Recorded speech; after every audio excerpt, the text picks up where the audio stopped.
Estamos hablando sobre las iglesias de Macedonia y en específico la iglesia de Filipos. Tenían una relación muy cercana al apóstol Pablo. Y la verdad que el jueves pasado para mí fue de mucha revelación ver cómo estas iglesias recuerdan las condiciones en medio de tribulación, de dificultades y en medio de necesidades económicas, tuvieron una respuesta sorprendente. Por un lado, fueron agradecidos, permanecían gozosos, como Pablo y Silas en el mismo Filipos, que estaban presos después de haber sido azotados, con los pies metidos en el cepo, en ese madero, y sin embargo, ya a medianoche, parece cuando se repusieron un poquito, comenzaron a cantar himnos a Dios y a adorar a Dios y a hacer oraciones a Dios, y ahí ocurrió tremendo terremoto, tremenda manifestación del Señor. Quizás los filipenses conocieron esto del apóstol Pablo y de Silas, quienes fueron los fundadores de esta iglesia. Y vimos cómo estos hermanos sorprendieron al mismo apóstol Pablo, porque ellos dieron no solamente conforme a sus fuerzas, sino que dieron más allá de sus fuerzas. Fue algo extraordinario. De ahí que cualquier persona puede dar, cualquier persona puede servir, no importa la situación de tristeza, de dolor, de quebranto, de enfermedad, de necesidad, de tribulación, cualquier persona. Cuando se dispone a dar, cuando se dispone a invertir, cuando se dispone a servir a otros, lo puede hacer en el poder del Espíritu Santo. Y dice Pablo que no como lo esperábamos, sino que ellos se dieron primeramente al Señor y luego a nosotros por la voluntad de Dios. Es decir, de acuerdo a lo que era la voluntad de Dios para ellos y para nosotros también.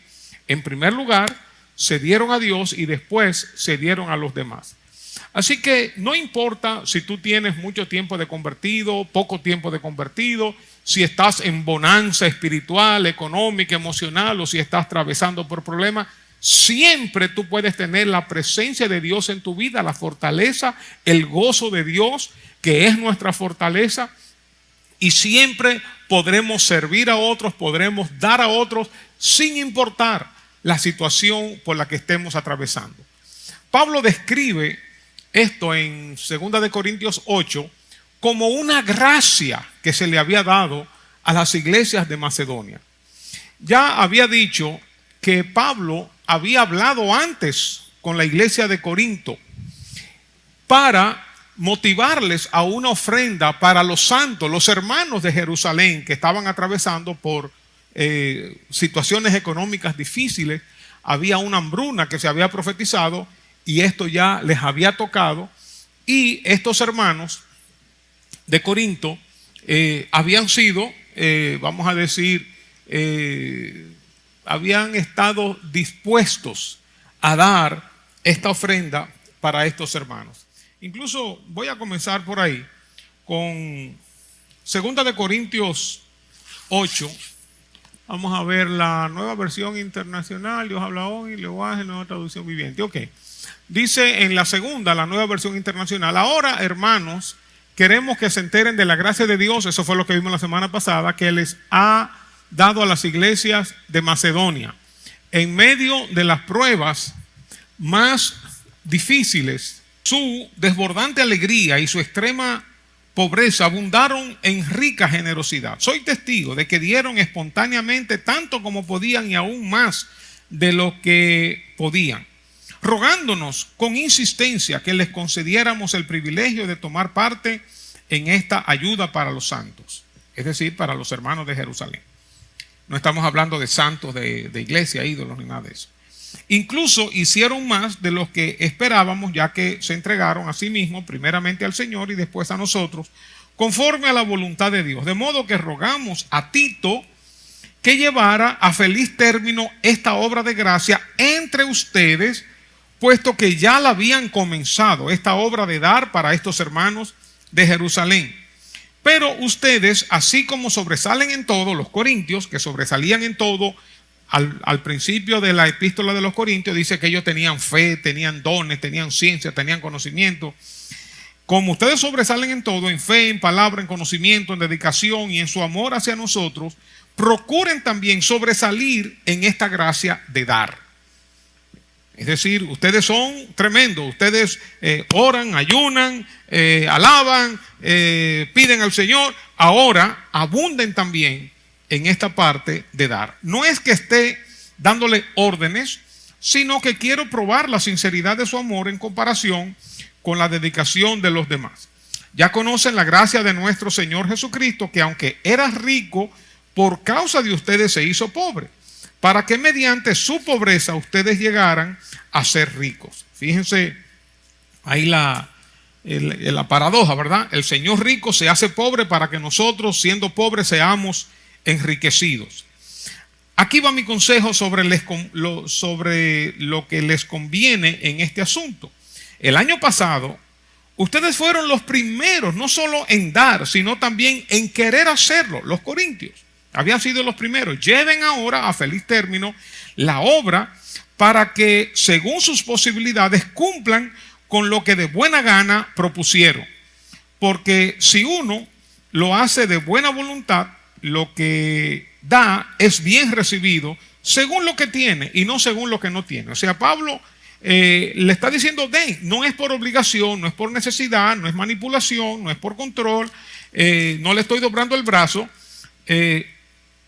La buena voluntad, la liberalidad con que ustedes dan es lo que se le toma en cuenta. O sea, a la viuda no se le tomó en cuenta, aquella viuda que echó 2 blancas, no se le tomó en cuenta los 2 pesos que estaba dando. Se le tomó en cuenta que ella lo dio de su corazón y dio todo lo que tenía, dio el 100%, dio todo su sustento. Dice el versículo 14, en las circunstancias actuales, la abundancia de ustedes suplirá lo que ellos necesitan, para que a su vez la abundancia de ellos supla lo que ustedes necesitan. Así habrá igualdad. Es decir que, como está escrito, ni al que recogió mucho le sobraba, ni al que recogió poco le faltaba. Así que iba a haber una especie de justicia, equidad. Ellos iban a recibir de los corintios, y luego más adelante dice que ellos, los de Jerusalén, iban entonces a ofrecer acciones de gracias, iban a dar gratitud a Dios, iban a orar por los corintios. Gracias a Dios que puso en el corazón de Tito la misma preocupación que yo tengo por ustedes. De hecho, cuando accedió a nuestra petición de ir a verlos, lo hizo con mucho entusiasmo y por su propia voluntad también. Un asunto genuino de corazón. Y ahí habla de otros hermanos que habían enviado. Luego en el capítulo 9 dice, no hace falta que les escriba acerca de esta ayuda para los santos, porque conozco la buena disposición que ustedes tienen. Esto lo he comentado con orgullo entre los macedonios. O sea, fíjense cómo era esto. Los corintios primero se dispusieron a dar para los hermanos de Jerusalén, a tal punto que esa actitud de los corintios hizo que Pablo hablara con los macedonios. Miren, los corintios están dando para los hermanos de Jerusalén. Es decir, que los tomó de ejemplo.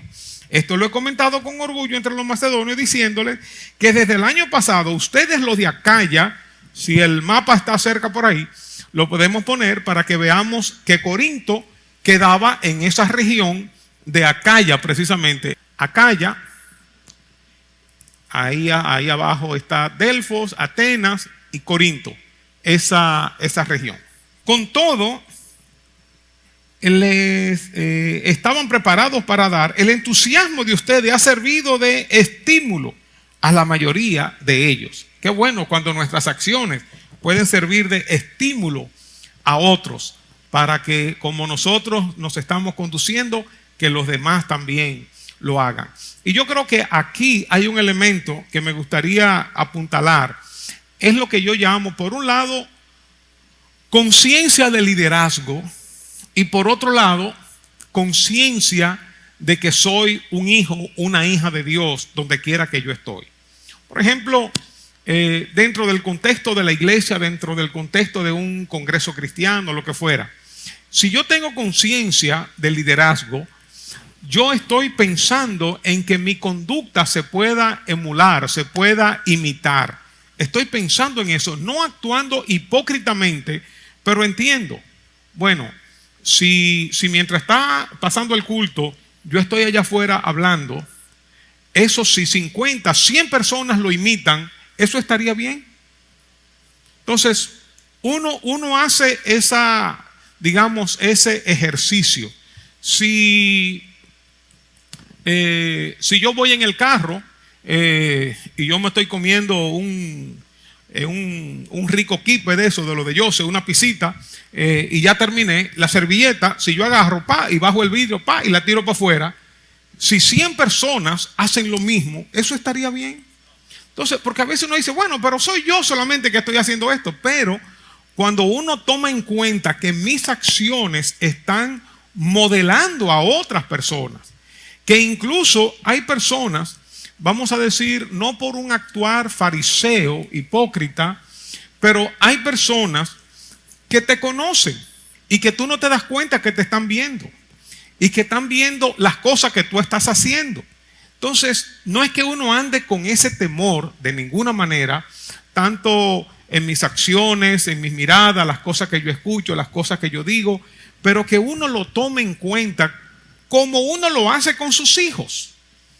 Se supone, ¿verdad?, que los padres tengamos ese cuidado con nuestros hijos, y en el caso nuestro ya, que estamos pasado meridiano, con nuestros nietos, ¿verdad? Que fue lo que yo les conté cuando nuestro hijo Rafael Antonio, el mayor, estaba aprendiendo a leer, que estaba chiquito. Nosotros estábamos construyendo algo en la casa, y no sé si ustedes se acuerdan de la cerveza Bohemia. Nadie se acuerda porque todos son cristianos, santos y puros. Nadie se acuerda de eso. Pero había una cerveza que se llamaba Bohemia, y cuando uno está en construcción y eso, uno coge caja, qué sé yo cuánto, y él está aprendiendo a leer, y él ve, dice, en la casa, Bohemia, y dije que son cristianos. O sea que uno está siendo observado. No es que uno ande en una esclavitud, no. Pero nuestras buenas acciones, tú manejando, que tú cedes el paso, tú manejando, que tenga cortesía, que tú vas a una oficina, tú vas a un banco y tú tratas a los demás con dignidad, con el valor que Dios le ha dado, con respeto, siendo tú humilde, siendo tú manso, tus actuaciones van a marcar, van a sellar y van a influir. Entonces, esta acción de los corintios influyó en los macedonios. Entonces, yo digo que uno tiene que tener conciencia de liderazgo y conciencia de que yo soy luz.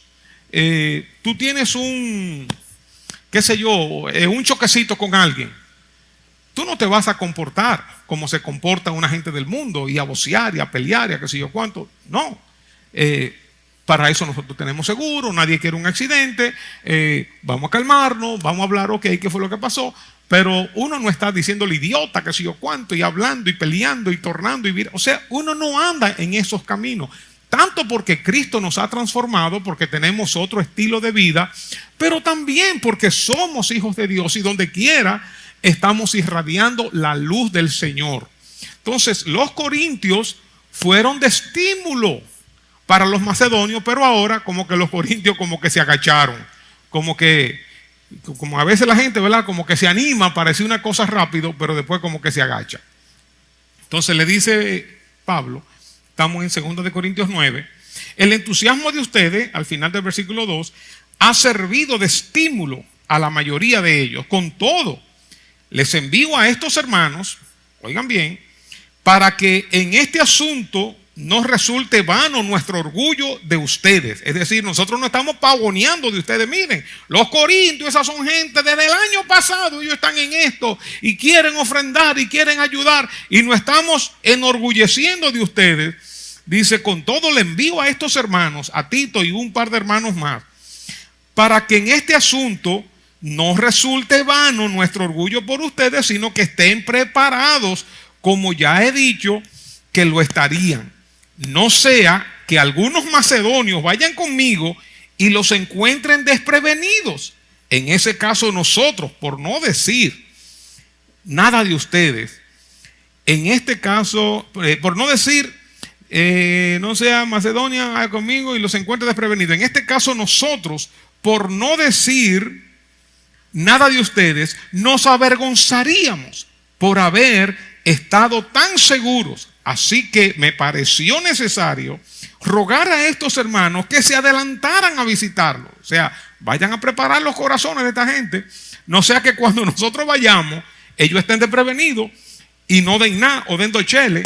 Y quizá yo voy a ir con los macedonios. Y yo le he dicho a los macedonios que esos corintios eran los que estaban dispuestos de un principio. Entonces, pasemos nosotros vergüenza. Y no solamente nosotros, sino también ustedes pasen vergüenza, porque ya yo he hablado bien de ustedes.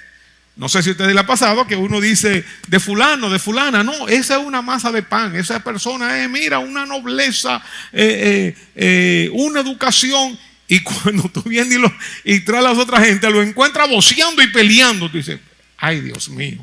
O sea, a uno le da vergüenza, pero a la otra persona, obviamente, le va a dar más vergüenza. Como hace muchísimo tiempo, estábamos nosotros comenzando la iglesia.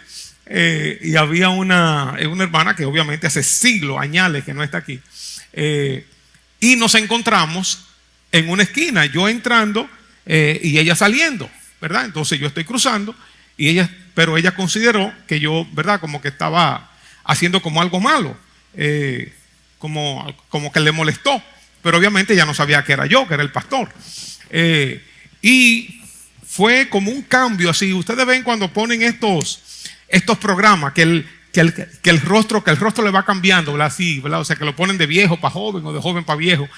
Ella puso esa cara así, como que me quería comer, y cuando vio que era el pastor,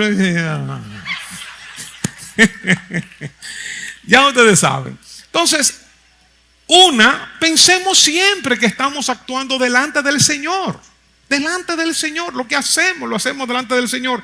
Y claro, todos, comenzando conmigo, todos hemos cometido errores, fallas en nuestro carácter, fallas o con la ira, con la impaciencia, con las palabras, con burlas, con lo que fuera. Todos hemos cometido ese tipo de fallas, pero es importante que lo entendamos para que no sigamos cometiendo las mismas cosas. Donde quiera que nosotros estamos, nosotros somos luz. Y lo que nosotros hacemos va a atraer las personas al Señor o las va a alejar del Señor. Yo me acuerdo siendo un jovencito ya convertido, con unos 19 años, estábamos en una fiesta. Yo tocaba piano en orquesta todavía, y estábamos en una fiesta y era tarde ya. Salimos de por allá de San Juan de la Maguana como a las 3 de la mañana y yo tenía una sed. Digo, wow, y ya todo cerrado, no hay agua, y ya estábamos montados en la guagua y todo. Y alguien tenía un vaso de cerveza y una cerveza. Yo dije, mira, dame un traguito. Y vinieron, ¡ey, el evangélico a beber cerveza! O sea, me tenían en la mira. Así yo dije, no, está bien. Y entonces los otros le cayeron encima a esto porque me atacaron a mí. Pero es así, o sea, uno no se da cuenta, pero la mirada de los demás está sobre nosotros. Y no es que uno va a cohibirse, no es que uno va a vivir en una prisión, no es que uno va a vivir en una religión, en una religiosidad. No me refiero a eso. Pero que uno tenga conciencia del liderazgo, conciencia de que soy un hijo de Dios, conciencia que donde quiera que yo voy, alguien o me puede conocer o me conoce, o voy a influir para bien o voy a influir para mal. Me sorprendió en días pasados. Ustedes saben que como la iglesia ha ido creciendo, uno no siempre conoce a las personas, y me ha tocado en varias ocasiones, pero en días pasados, más reciente, que yo estaba en un establecimiento y cuando voy a pagar, veo que la cajera se está sonriendo conmigo. Entonces yo me sonrío, me dice, yo voy a su iglesia. Entonces, imagínense ustedes, ¿verdad? Bueno, y ahí hablamos y todo, qué sé yo. Como yo siempre hago, al que me acompaña le predico y hablo y todo.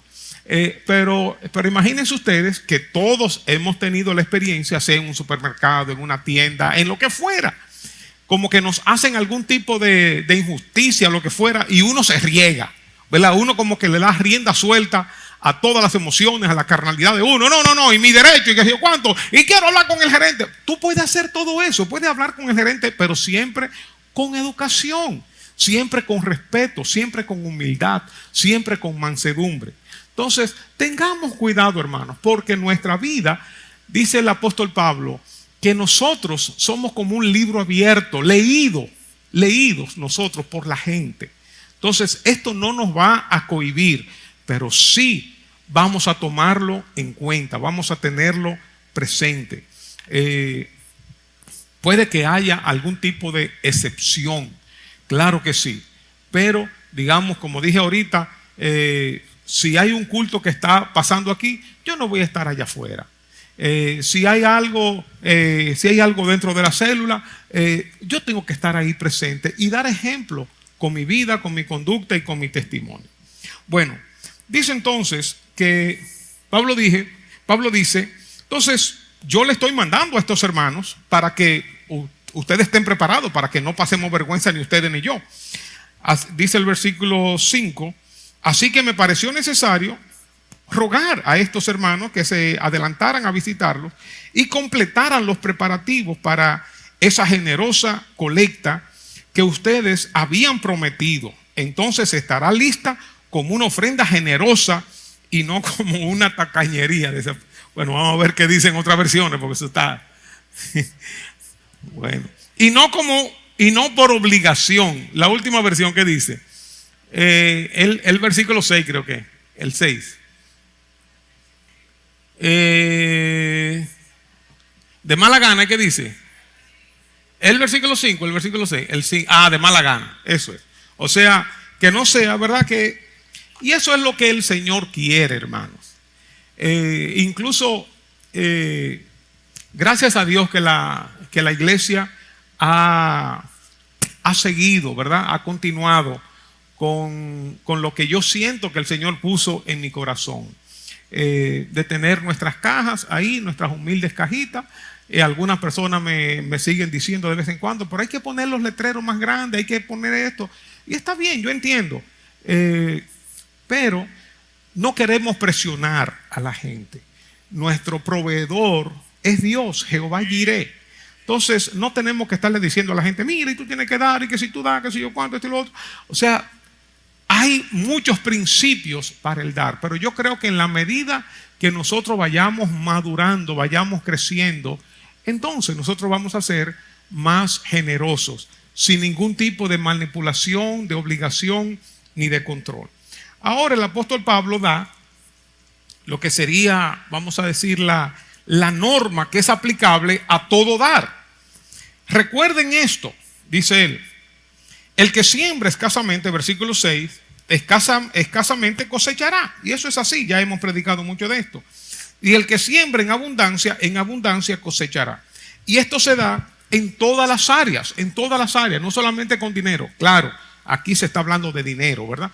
Y nosotros entendemos esto con los diezmos, con las ofrendas, con la generosidad, lo entendemos. Pero esto se aplica a todo, lo que tú siembras cosecha. Incluso entendí que esa es una de las razones para nosotros tener mansedumbre.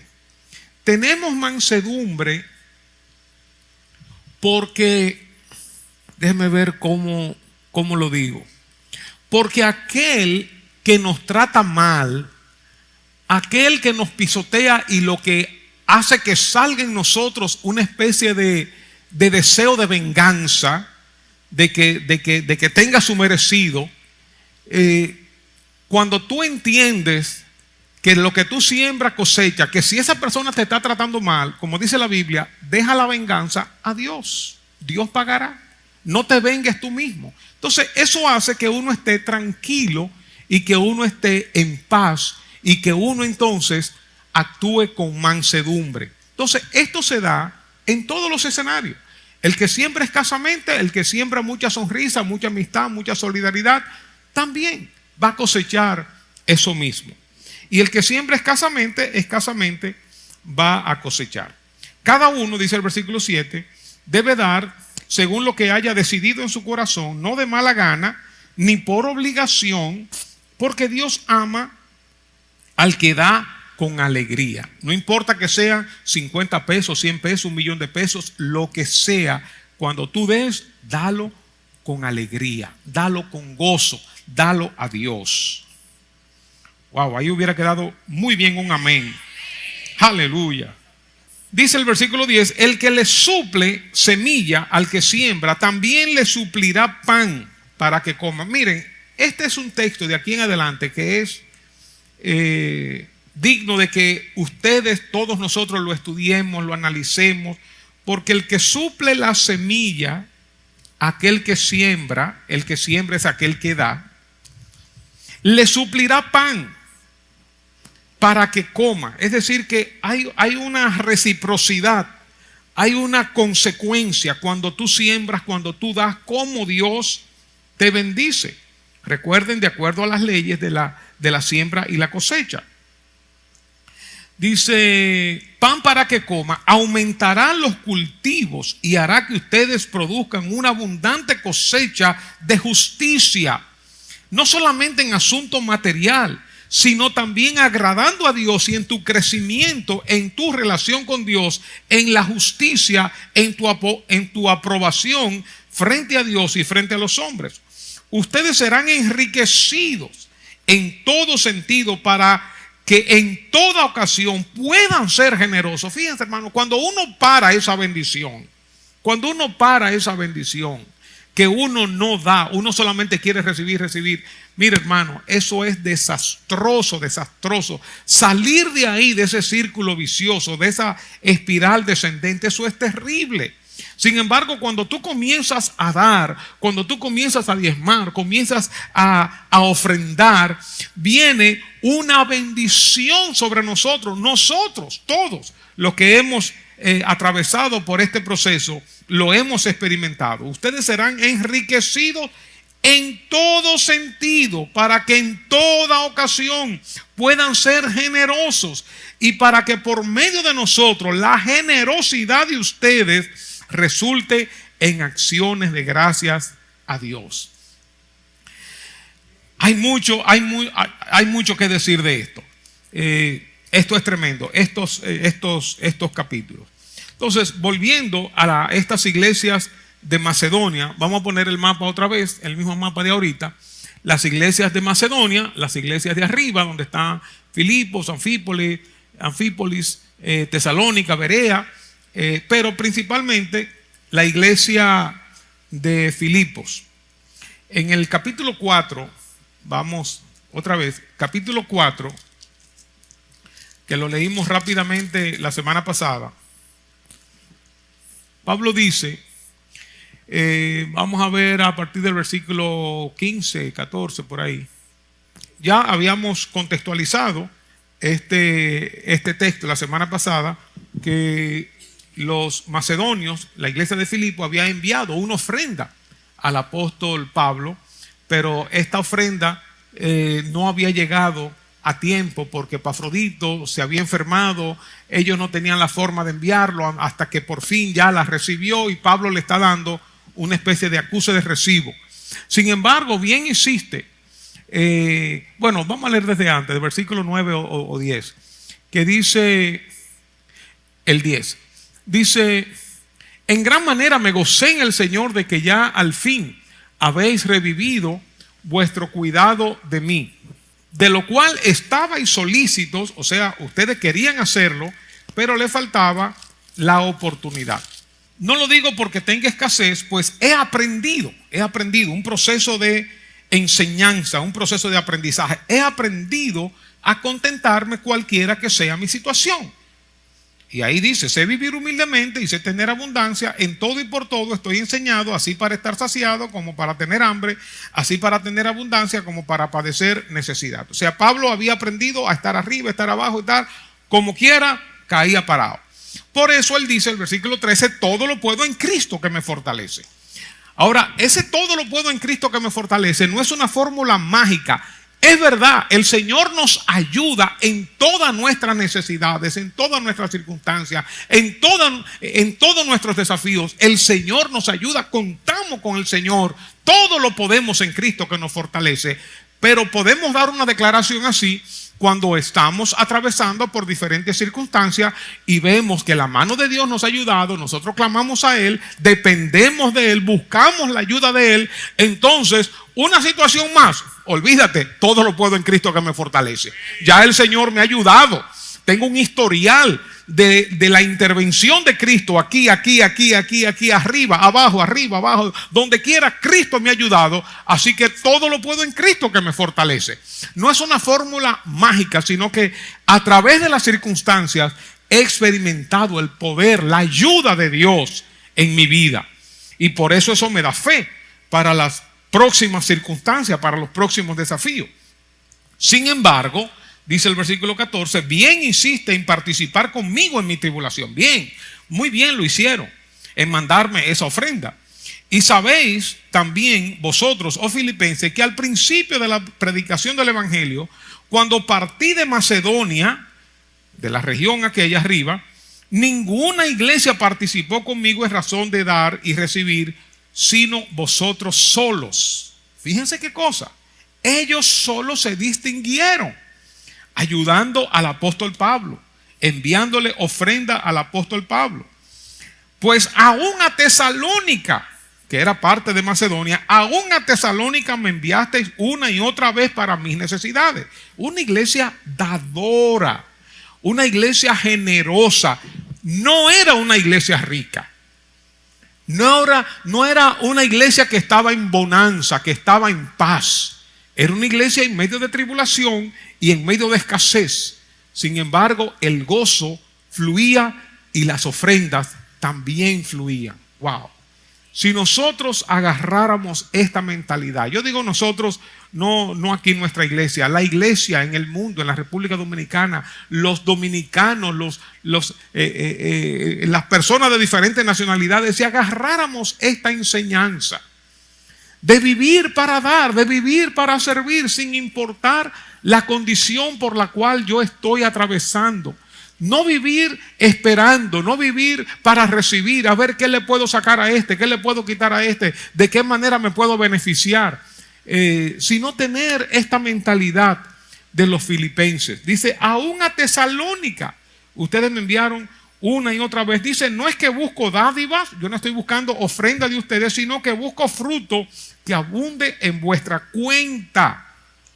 Todos nosotros tenemos una cuenta en el cielo, los libros serán abiertos y un día todos nosotros seremos evaluados por el Señor. Un día vamos a estar en la presencia de Cristo y Él va a evaluar toda nuestra obra, todas nuestras acciones y todas nuestras intenciones, y vamos a recibir de acuerdo a lo que hayamos hecho mientras estuvimos aquí en esta tierra y en este cuerpo.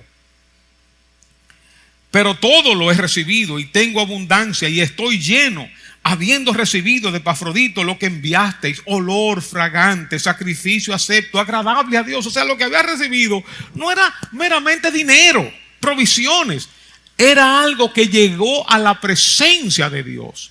Cuando nosotros diezmamos, cuando nosotros ofrendamos, cuando nosotros servimos, lo que hacemos, hermano, ojalá que Dios nos dé la revelación, lo que hacemos, lo hacemos para Dios y de Él vamos a recibir la recompensa. Lo he recibido todo. Olor fragante, sacrificio, acepto, agradable a Dios. Versículo 19. Mi Dios pues suplirá todo lo que os falta conforme a sus riquezas en gloria en Cristo Jesús. ¿Esa es una promesa? Sí, es una promesa. ¿Es para todo el mundo? No, no es para todo el mundo. ¿Entienden, hermano? El contexto. Estas promesas no son para uno citarla como algo mágico. Estas promesas vienen como resultado de una labor, como resultado de un historial, como resultado de una trayectoria. Pablo le está diciendo esto a la iglesia de Filipos porque se entregó, dio con sacrificio y fue fiel, y aún a Tesalónica le mandó una y otra vez. Por eso dice, mi Dios pues suplirá, porque esa es la ley de la siembra y la cosecha. Tú bendices, Dios te bendice. Tú das, Dios te da. Dijo Jesús, dad y se os dará. Medida buena, apretada, remecida, rebosante pondrán en vuestros regazos.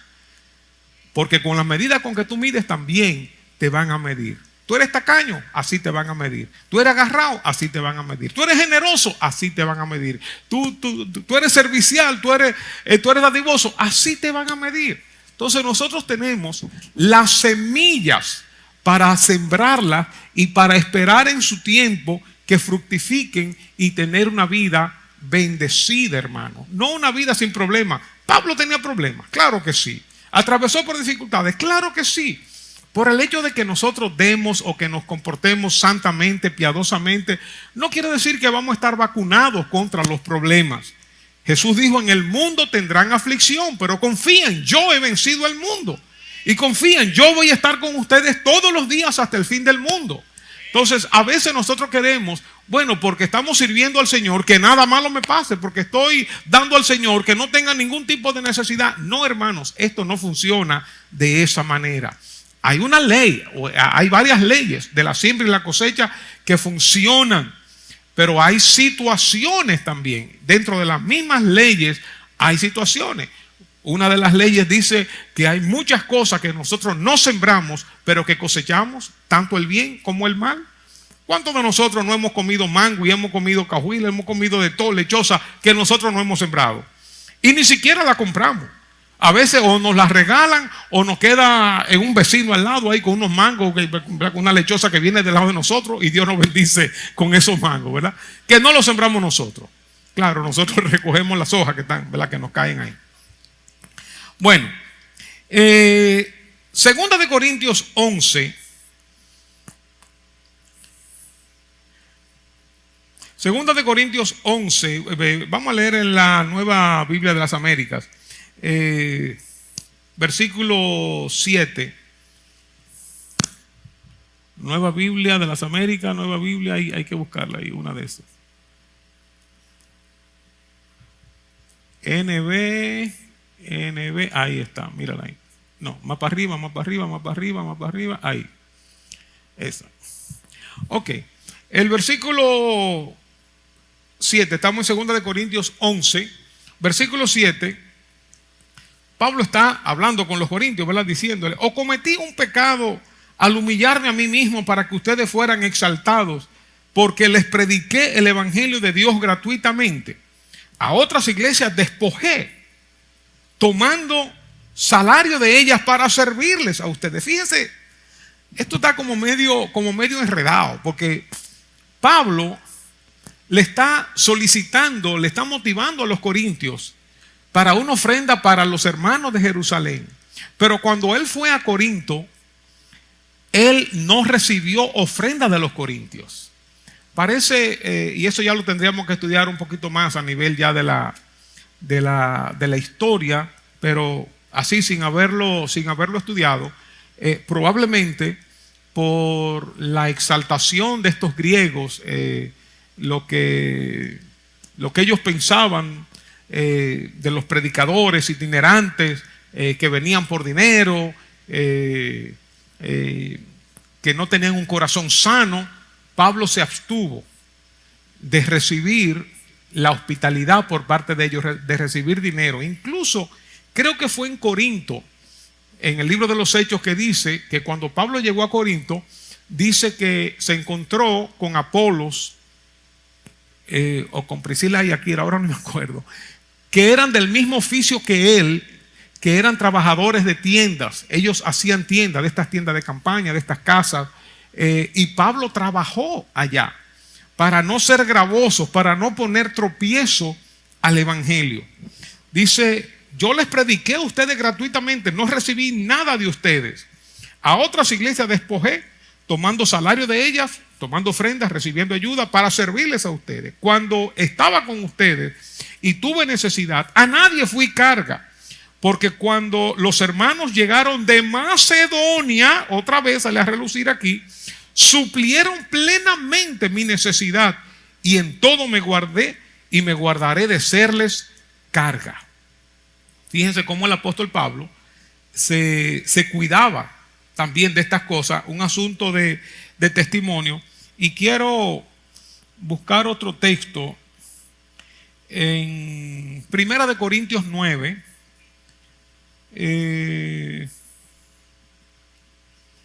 Dice Primera de Corintios 9, él está haciendo su defensa porque el apóstol Pablo fue muy vituperado, muy atacado, tanto por los judíos cristianos o cristianos judíos y por otros grupos, diciéndole que él buscaba el dinero, que él esto, o sea, que eso de que acusan a los pastores del dinero y la cuestión, eso no es de ahora. Eso viene desde muy lejos. Y Pablo está diciendo aquí, en 1 Corintios 9, versículo 3 en adelante, dice, contra los que me acusan, esta es mi defensa. Y ahí comienza, telele. Y dice el versículo 12, si otros participan de este derecho, o sea, de los derechos que tenían los demás apóstoles, de tener una esposa, de recibir sustento, de recibir ayuda, etcétera, dice, también yo. Pero nosotros no usamos este derecho. Dice, y si otros participan de este derecho sobre vosotros, ¿cuánto más nosotros? Pero no hemos usado de este derecho, sino que lo soportamos todo para no poner ningún obstáculo al evangelio de Cristo. Fíjense la actitud del apóstol Pablo. Para no poner ningún obstáculo. Eso es como cuando tú vas manejando un carro, o en ese tiempo tú ibas en una carroza de esa con caballos y todo, y había un camino con obstáculos. Ese camino con unos árboles ahí tirados, unas grandes piedras, te iban a impedir continuar hacia adelante. Entonces Pablo no quería que nada detuviera el progreso del evangelio, su participación en la predicación del evangelio, para no poner estorbo, para no poner tropiezo. En 2 de Corintios 6:3, él dice algo parecido. Dice, no dando nosotros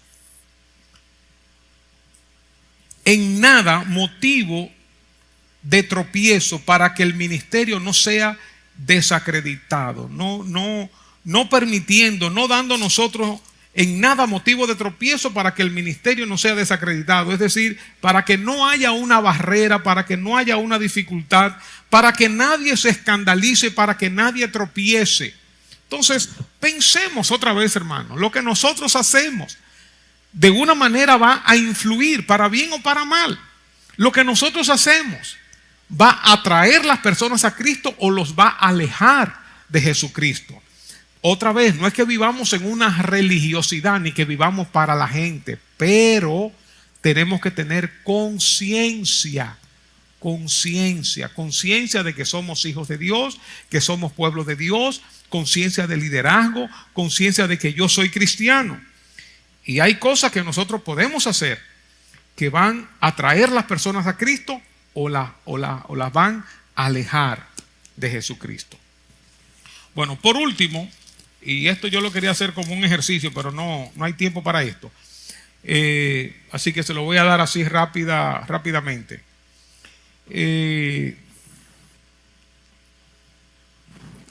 Si nosotros cogemos la Biblia y leemos, por ejemplo, el inicio de algunas de las epístolas del apóstol Pablo, en el libro de Romanos, por ejemplo, Romanos 1, dice Pablo, siervo de Jesucristo, llamado a ser apóstol, apartado para el evangelio de Dios, que él había prometido, etcétera, etcétera, etcétera. Quédense con eso ahí en la mente. Pablo, siervo de Jesucristo, llamado a ser apóstol, apartado para el evangelio de Dios. En 1 Corintios, al principio, vamos a ver cómo el apóstol Pablo introduce su carta. Recuérdense que en aquellos tiempos no se escribía como se escribe ahora. Ahora uno escribe a los destinatarios primero, uno da un saludo a los destinatarios y uno, quien escribe, el remitente, se pone al final. cariñosamente, atentamente, fulano de tal. Pero en aquel tiempo se ponía al principio. Entonces, al principio de cada carta, dice en la primera carta a los Corintios, Pablo, llamado a ser apóstol de Jesucristo por la voluntad de Dios, y el hermano Sóstenes, a la iglesia de Dios que está en Corinto, a los santificados, etcétera, etcétera, etcétera. Vamos a ver si en 2 de Corintios dice algo parecido. Más o menos igual. Pablo, apóstol de Jesucristo por la voluntad de Dios, y el hermano Timoteo, a la iglesia de Dios que está en Corinto, con todos los santos que están en toda Acaya. Luego viene la carta a los Gálatas. Ahí sí hay fuego. Dice Pablo, apóstol, no de hombres ni por hombres, sino por Jesucristo y por Dios, el Padre que los resucitó de los muertos. A todos los hermanos y todos los hermanos a las iglesias de Galacia, gracia y paz, etcétera, etcétera, etcétera. Veamos, por ejemplo, ya penúltimo, porque podemos seguir leyendo y viendo. En la epístola a los Efesios dice Pablo, apóstol de Jesucristo por la voluntad de Dios, a los santos y fieles en Cristo Jesús que están en Éfeso, etcétera. Y vamos a ver la diferencia con los filipenses cuando le escribe. Pablo y Timoteo, siervos de Jesucristo. ¿Habla de apóstol aquí? Nada de apóstol. A todos los santos en Cristo Jesús que están en Filipos, con los obispos y diáconos.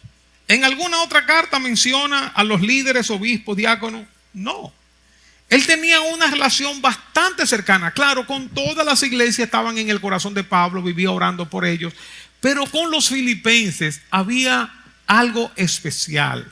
Estaban más cerca del corazón de Pablo, habían sido más solidarios con el apóstol Pablo, habían sido más entregados, su testimonio, su dedicación, su fidelidad al Señor y a los demás. Pablo aquí no tiene que reclamar apostolado, que él es apóstol, no de hombre ni por hombre, sino por Jesucristo. No tiene que saludar a toda la iglesia solamente, sino con los obispos, con los diáconos. Y menciona personas también ahí por nombre. Habla de capítulo 4, ruego a Evodia y a Síntique que sean de un mismo sentir, y así menciona a otros. Así que esta iglesia de los filipenses y esas iglesias de Macedonia fueron un real ejemplo, y qué bueno que al día de hoy todavía estamos hablando de estas iglesias, que fueron de refrigerio para el apóstol Pablo, que fueron de ánimo para otras iglesias, que fueron de ayuda para los siervos de Dios que estaban predicando el evangelio. Y hoy, 2000 y pico de años después, 2000 años después, estamos hablando de esta iglesia y de estas iglesias. ¿Qué se dirá de ti, de mí, si Cristo no viene en 20, 50, 100 años? ¿Qué se dirá de nuestra iglesia? Y déjenme aprovechar, hermanos, para decirles, como la semana pasada, esta iglesia, hermanos, por la gracia de Dios, fue construida, y todo lo que hemos hecho y todo lo que hacemos, lo hacemos con los diezmos y las ofrendas de todos nosotros. No para vanagloriarnos, hermanos. La gente todavía no lo cree. Y yo a los líderes de otras iglesias, pastores, les he dicho, hermanos, nosotros recibimos del gobierno, y me arrepentí de eso, es uno de mis pecados. Recibimos del gobierno 1.050.000 pesos en un chequecito de 300, un cheque de 400, un cheque que nos cayeron muy bien en el momento, en el momento en que llegaron. Pero después me sentí redarguido y yo dije, no. Y eso, yo no digo que eso sea pecado de ninguna manera. Otros pastores, amigos míos, reciben del gobierno y amén. Pero yo sentí, no debemos seguir recibiendo una ofrendita aquí, una ofrendita allá. Y cuando yo hablé con el hermano que era el enlace en aquel tiempo entre el gobierno y las iglesias evangélicas, yo dije, mira mi hermano, ya disculpa, pero aquí paramos. Y dice, no, pero Montalvo, tenemos ya una aprobación de 400.000 pesos para la iglesia. Yo dije, lo siento hermano, pero ya en mi corazón ya, o sea, eso es lo único que hemos recibido, hermanos, Porque hay personas que piensan que el gobierno nos ayudó, Estados Unidos, Europa. Hermano, nosotros construimos con la generosidad, la gracia que nos fue dada de parte de Dios para que cada uno diéramos 100 pesos, 1000 pesos, 1 millón de pesos, 2 millones, lo que sea. Pero hemos hecho todo esto con la ayuda de Dios y el trabajo de todos nosotros, hermanos. ¿De dónde? ¿De dónde, hermano? Si no es una gracia de Dios. Un día se va a estar hablando de este templo. Un día, si Cristo no viene, se va a estar hablando de este templo. Y cuando lo vean a ustedes y nos vean a nosotros, van a decir, pero ¿y estos chivitos altos y jobos fue lo que construyeron ese templo? Así es, la gracia de Dios, como la gracia que se le dio a los filipenses. En medio de dificultades, en medio de necesidades, Dios obró, derramó su gracia sobre ellos. Y todavía hoy estamos hablando nosotros de los filipenses y de los macedonios. Que Dios nos bendiga, amados hermanos. Y aquí terminamos con esta serie sobre las iglesias de Macedonia y en especial la iglesia de Filipos. Que Dios nos bendiga, amados hermanos.